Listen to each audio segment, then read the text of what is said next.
एक बार की बात है, दूर कहीं पहाड़ों में एक बुद्धिस्ट मॉनेस्ट्री के अंदर जैन मास्टर रहते थे। एक दिन शहर का एक आदमी अपनी परेशानी लेके जैन मास्टर के पास आया और कहा, मास्टर, मेरा माइंड बहुत ज्यादा परेशान रहता है। मेरे दिमाग में हमेशा हजारों ख्याल आते रहते हैं। मैं बस चीजों के बारे में सोचता जाता हूँ और कुछ नहीं कर पाता। प्लीज आप मुझे इसका कोई परमानेंट सोल्यूशन बताइए। जैन मास्टर ने कहा, बेटा, तुम हर दिन मेडिटेशन शुरू कर दो और धीरे धीरे तुम्हारा दिमाग शांत होने लगेगा और ये ओवर थिंकिंग की प्रॉब्लम खत्म हो जाएगी। बट वो आदमी कहता है, मास्टर, मेडिटेशन मेरे बस की बात ही नहीं है। मैंने शहर में कई लोगों से बात करी, डॉक्टर्स को दिखाया, सबका यही कहना है कि मेडिटेशन करो, सब ठीक हो जाएगा। मैंने बहुत ट्राई किया, बट ये मेरी ओवर थिंकिंग की प्रॉब्लम का सोल्यूशन नहीं है। आप प्लीज मुझे कोई और सोल्यूशन दीजिए, कोई मंत्र दीजिए जिससे मेरा माइंड काम डाउन हो जाए।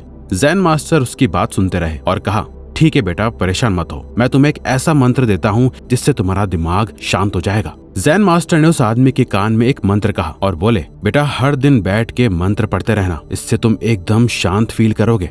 ये सुनकर आदमी बहुत खुश हुआ। मास्टर को थैंक्स बोल के वो वहाँ से जाने लगा। तभी जैन मास्टर ने उससे बुलाया और कहा, सुनो बेटा, बस एक बात याद रखना, इस मंत्र को पढ़ते हुए बंदर के बारे में मत सोचना, वरना ये मंत्र काम नहीं करेगा। वो आदमी कंफ्यूज हो जाता है। वो कहता है, मास्टर, बंदर से मेरा क्या लेना देना, भला मैं क्यों बंदर के बारे में सोचूंगा। जैन मास्टर कहते हैं, हाँ तो अच्छा है, तुम्हारा बंदर से कोई लेना देना नहीं है, तुम मत सोचना बंदर के बारे में। ये बात सुनकर वो आदमी वापस अपने शहर चले जाता है और जैन मास्टर के दिए हुए मंत्र को पढ़ने बैठता है। पढ़ते पढ़ते उसे जैन मास्टर की वो बात याद आती है, बंदर के बारे में मत सोचना, वरना ये मंत्र काम नहीं करेगा। इसके बाद उसके दिमाग में बंदर की इमेजेस आने लगती हैं। वो बहुत कोशिश करता है और बंदर के थॉट्स को अवॉइड करने का ट्राई करता है, बट वो जितना ज्यादा बंदर के बारे में सोचना अवॉइड कर रहा होता है, उसे उतने ही ज्यादा बंदर दिखाई देने लगते हैं। वो मंत्र को जोर जोर से चिल्लाने लगता है और थोड़ी ही देर बाद उसके दिमाग में बंदर ही बंदर घूम रहे होते हैं। वो थोड़ा ब्रेक लेता है और अगले दिन फ्रेश होके प्रैक्टिस करने बैठता है। जैसे ही वो आंखें बंद करता है, उसे फिर बंदर दिखाई देने लगते हैं। वो धीरे धीरे पागल होने लगता है। उसे रात को सोते हुए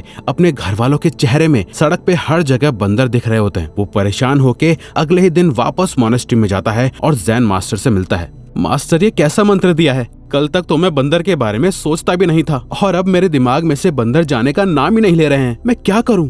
जैन मास्टर मुस्कुराते हुए कहते हैं, ये तुम्हारे लिए एक लेसन था। तुम अपनी ओवर थिंकिंग से इतने परेशान हो गए कि उसका सोल्यूशन ढूंढने तुम यहाँ तक चले आए, जबकि सोल्यूशन तुम्हारे खुद के माइंड में ही है। तुम अपनी ओवर थिंकिंग से परेशान इसलिए हो क्योंकि तुम हमेशा अपने दिमाग में थॉट्स को आने से रोकना चाह रहे हो, जैसे तुम बंदर के थॉट्स को रोकना चाह रहे थे, जिसे कर पाना नामुमकिन है। हमारे थॉट्स एक स्प्रिंग की तरह होते हैं। तुम जितना इसे सप्रेस करने की कोशिश करोगे, ये उतना ही ऊपर जंप करेंगे। जब भी तुम खुद को कभी ओवर थिंकिंग स्टेज में पाओ, तो सबसे पहला काम ये करो कि उन थॉट्स को अवॉइड करने की कोशिश मत करो। तुम जितना ओवर थिंकिंग को अवॉइड करोगे, ये तुम्हारे ऊपर उतनी ही ज्यादा हावी होती जाएंगी। ये बात सुनने के बाद उस आदमी को थोड़ी क्लैरिटी मिलती है। वो जैन मास्टर से कहता है, ठीक है मास्टर, अब से जब भी मैं ओवर थिंकिंग कर रहा होऊंगा तो मैं उससे रोकने की कोशिश नहीं करूंगा, अपने थॉट से फाइट नहीं करूंगा, पर इससे मेरी ओवर थिंकिंग खत्म तो नहीं होगी। मुझे एक्चुअली में क्या करना होगा? जैन मास्टर कहते हैं, तुम मुझे एग्जैक्टली बताओ क्या प्रॉब्लम है, किस बात को लेकर ओवर थिंकिंग कर रहे हो। वो आदमी बताता है, मास्टर, वैसे तो बहुत सारी चीजें हैं, पर अभी अगले 3 महीने में मेरा एक बहुत इंपॉर्टेंट एग्जाम है जिस पे मेरी पूरी लाइफ डिपेंड करती है।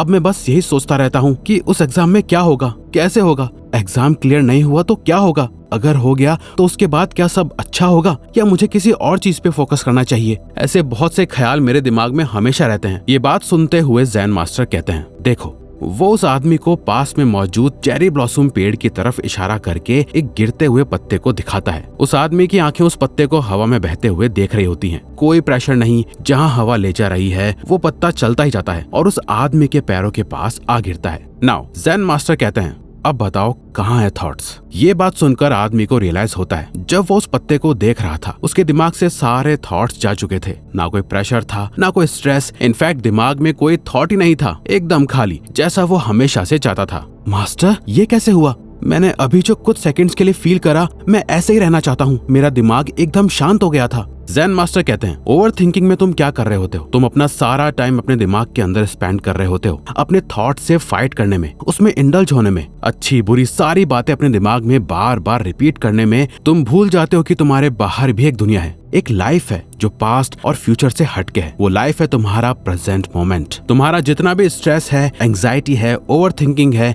ये सब कुछ पास्ट या फ्यूचर में एग्जिस्ट करता है। सिर्फ और सिर्फ तुम्हारे प्रेजेंट मोमेंट में ही पीस है। तुमने जो अभी एक्सपीरियंस करा उसे माइंडफुलनेस कहा जाता है, जहाँ तुम अपना सारा अटेंशन प्रेजेंट पे ले आते हो और पीस फील करते हो। ये सुनकर वो आदमी ज़ेन मास्टर से कहता है, मास्टर मैं और ज्यादा माइंडफुल होना चाहता हूँ, पर अपनी डेली की बिजी लाइफ में मैं कैसे माइंडफुल हो सकता हूँ? इस पे ज़ेन मास्टर रिप्लाई करते हैं, जब तुम खाना खाओ तो सिर्फ खाना खाओ, जब तुम चलो तो सिर्फ चलो। When you eat, just eat, when you walk, just walk। वो आदमी कहता है, पर मास्टर मैं ये काम तो रोज करता हूँ। ज़ेन मास्टर स्माइल करते हुए कहते हैं, नहीं, जब तुम खा रहे होते हो तो कुछ सोच रहे होते हो, जब तुम चल रहे होते हो तो तुम्हारे दिमाग में भी कई चीजें चल रही होती हैं। जब तुम अपनी डेली लाइफ के इन छोटे मोटे मोमेंट्स में प्रेजेंट रहना सीख जाओगे तो माइंडफुलनेस तुम्हारी लाइफ का एक पार्ट बन जाएगा। अब तुम वापस अपने घर जाओ और मैंने तुम्हें जो बताया है इसे 21 दिन तक प्रैक्टिस करो। अपने माइंड को प्रिपेयर करो और 22वें दिन मुझसे वापस आके मिलो, जहां मैं तुम्हें एक आखिरी लेसन दूंगा जो तुम्हारी ओवर थिंकिंग को जड़ से खत्म कर देगा।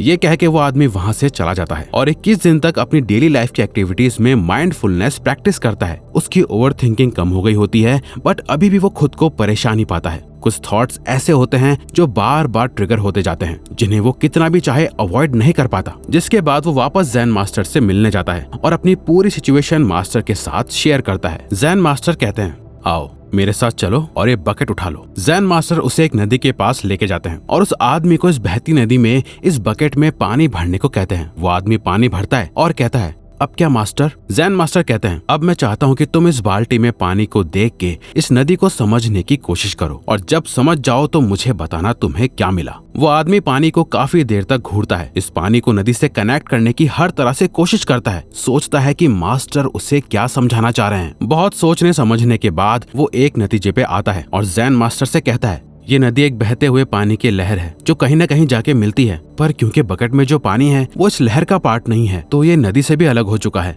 ज़ेन मास्टर जोर से हंसते हैं, वाह तुमने क्या दिमाग लगाया, पर इसका कोई पॉइंट नहीं था। मैं तुम्हें ये सिखाना चाह रहा हूँ कि तुम कभी भी बाल्टी में लिए पानी से पूरी नदी को नहीं समझ सकते। नदी को समझने के लिए तुम्हें इस बहती नदी को एक्सपीरियंस करना होगा। तुम्हारी पूरी लाइफ इस एक नदी की तरह है और तुम एक बाल्टी में पानी भर के जो है तुम्हारे थॉट्स उस पूरी नदी को समझने की कोशिश करने में लगे हुए हो, जो है तुम्हारी लाइफ। लाइफ को समझने के लिए तुम्हें लाइफ को एक्सपीरियंस करना होगा। तुम्हारी ये थॉट्स तुम्हारी लाइफ नहीं है, तुम जीते हो अपने एक्शन से। हर दिन उठकर तुम पूरा दिन क्या काम करते हो इस बात पे तुम्हारी लाइफ डिपेंड करती है, ना कि इस बात पे कि हर दिन उठकर तुम पूरा दिन क्या सोचते हो। तो इसीलिए अपने थॉट्स को इतनी ज्यादा इंपॉर्टेंस देना बंद करो। अब तक मैंने तुम्हें जो कुछ भी सिखाया उसे अगर एक होल बना दिया जाए तो ऐसे समझो, जब भी तुम ओवर थिंकिंग कर रहे हो तो बस ये 3 काम करो। सबसे पहले तो अपने थॉट से लड़ो मत, उन्हें एक्सेप्ट करो, उन्हें अवॉइड करने की कोशिश मत करो। जो थॉट्स आ रहे हैं उन्हें आने दो। दूसरा, अपने दिमाग से बाहर आ जाओ, इमीडिएटली अपना फोकस प्रेजेंट मोमेंट पे लेके आओ। अपने आसपास देखो क्या हो रहा है, तुम क्या कर रहे हो, माइंडफुल हो जाओ। लास्ट, अब एक जगह शांति से बैठो, एक पेन पेपर निकालो और खुद से कहो, ओके अब ये जो भी चीज है, जो भी प्रॉब्लम है जिस वजह से मैं ओवर थिंकिंग कर रहा हूँ, इससे मैं अच्छे से सॉल्व करता हूँ। उस पेपर पे एकदम क्लैरिटी के साथ एक चीज लिखो, जो चीज इतनी ओवर थिंकिंग पैदा कर रही है, क्या ये एक ऐसी प्रॉब्लम है जिसे मैं सॉल्व कर सकता हूँ, जो मेरे कंट्रोल में है? अगर हाँ तो इसका बेस्ट पॉसिबल सोल्यूशन क्या है, ये सब एक पेपर पे लिखो। और अगर नहीं तो इसका मतलब ये थॉट्स भी मेरे किसी काम की नहीं। जब तुम अपने माइंड को ऐसी क्लैरिटी दे दोगे तो तुम अपनी ओवर थिंकिंग को एकदम जड़ से खत्म करना सीख जाओगे। अगर तुम भी अपने थॉट से फाइट करते हो तो अभी कमेंट में लिखो आई लेट गो,